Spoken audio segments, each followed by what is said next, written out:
Okay, for this second part of the quiz review calculations, we're going to cover the rest of the handout. So that's questions 7 to 11. And again, just a reminder, I do encourage and challenge each of you to, let me get rid of this, to only look at this after you first attempted the questions. Right? If you haven't attempted the questions and you're just looking at this, you really won't get the full benefit of it. Okay?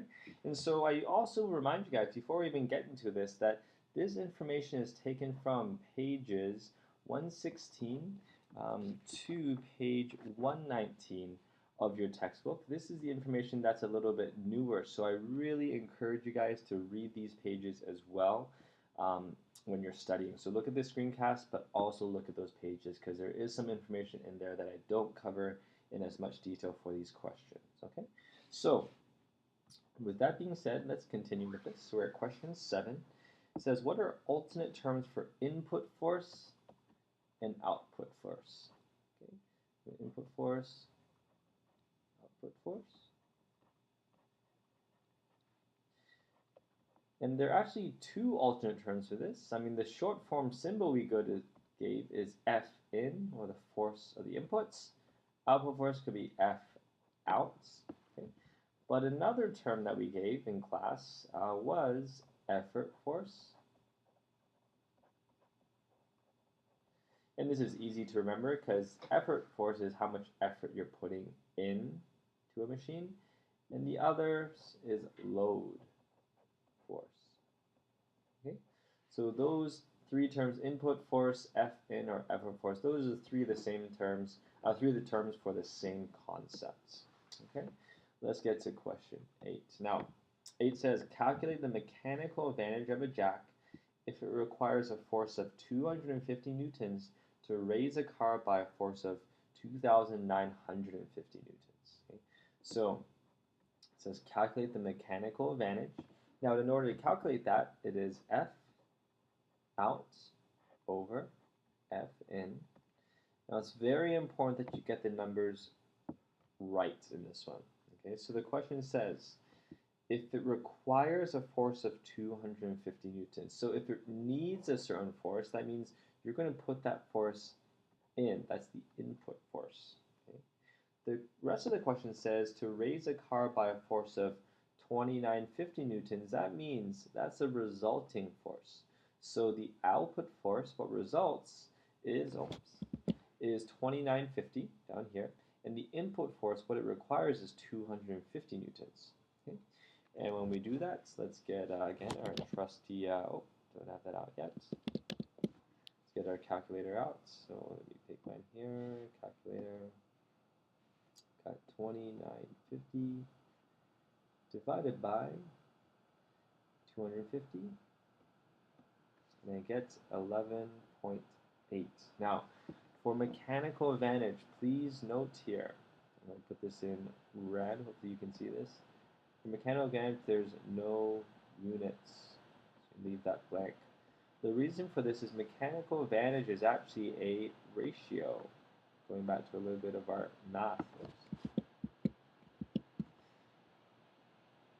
And you know that because this is the output force over the input force. That looks very similar to when we're working with ratios, and so we don't need a unit for it. 11.8 is sufficient. Okay. Let's get on to the next couple questions. Question 9, it says, what is the mechanical advantage of a machine that exerts a force of 152 newtons on an object when a person exerts a force of 285 newtons on the machine? So again, it asks for mechanical advantage. F out over F in. And the part where you really have to be careful is what is the output force and what is the input force. Okay? So the second half of the question says when a person exerts a force of 285 on the machine, so the person is putting in the force, well, that's going to be on the bottom. And the machine has an output force or an effort force of 152 newtons. Okay, so that is the correct ordering of the numbers. Let's divide that. 152 divided by 285. We end up with 0.53 3 repeater. Okay, and again, here, there's no units since it's also a ratio. So I can also put this little reminder here, show you, okay, there's also no units for that. Okay. Now let's get on to question 10 here. Question 10 says, if a can opener has a mechanical advantage of 3, what do you know about the relationship between its input and output forces? Okay. So we got to combine a few things. We know the general formula, outputs over input. We also know that it's equal to 3. So let's kind of make up some numbers. Let's say, for example, let's say if my input force, let's say it's 10 newtons. Okay. Now, what would the output force have to be? What's on top in order to have an input force of 3? Well, I could have 30 newtons. Another example here is if I had, let's say, an output force of, let's say, 300 newtons. What would the input force be in order to end up with a mechanical advantage of 3? If I do that quick math, I would end up with 100 newtons, because 300 divided by 100 gives me 3. So, what is the relationship? Basically, I know that the output force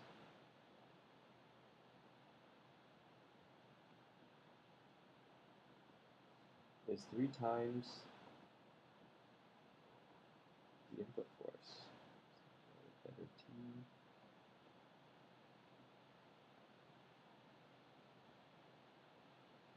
And what does this mean? Machine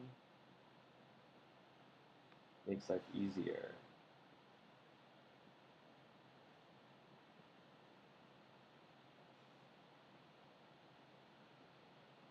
Okay, so the output force is 3 times the input force. That means if I kind of put in a force of 10 newtons, well, the machine actually triples it. It makes my life a lot easier. So that's the machine that I like, because I like it when my life is easier.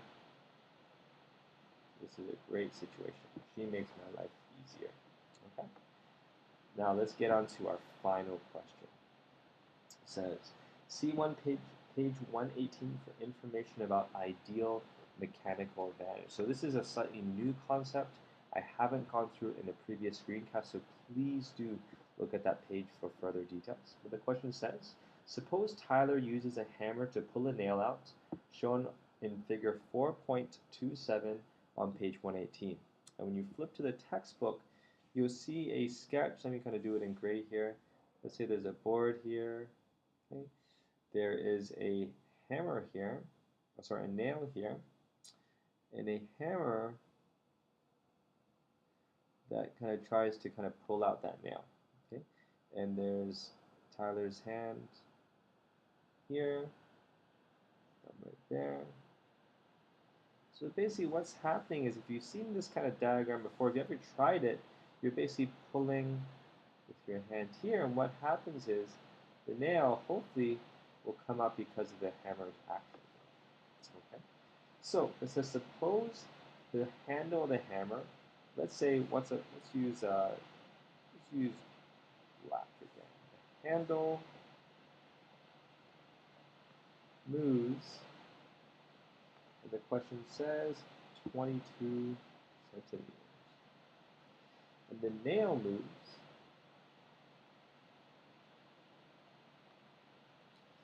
the question says 4 centimeters.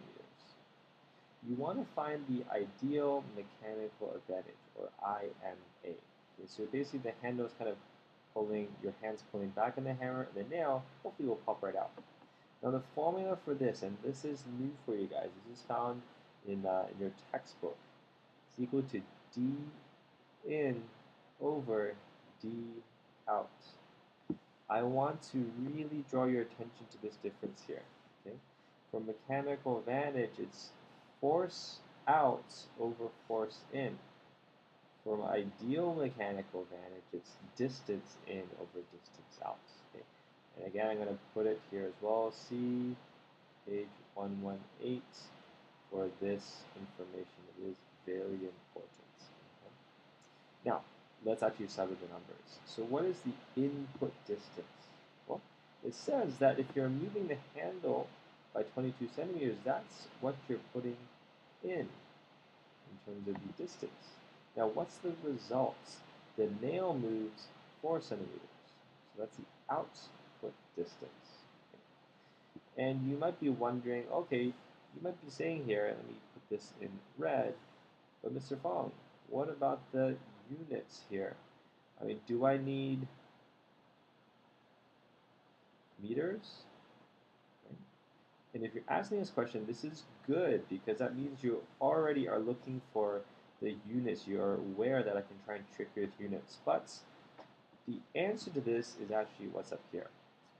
Just like for mechanical advantage, ideal mechanical advantage is also a ratio. So what that means is, therefore, no units. Okay? So for both of these, you're fine without the units. So when I divide this, let's change that to black. 22 divided by 4, I end up with 5.5. So the ideal mechanical advantage of the hammer is 5.5.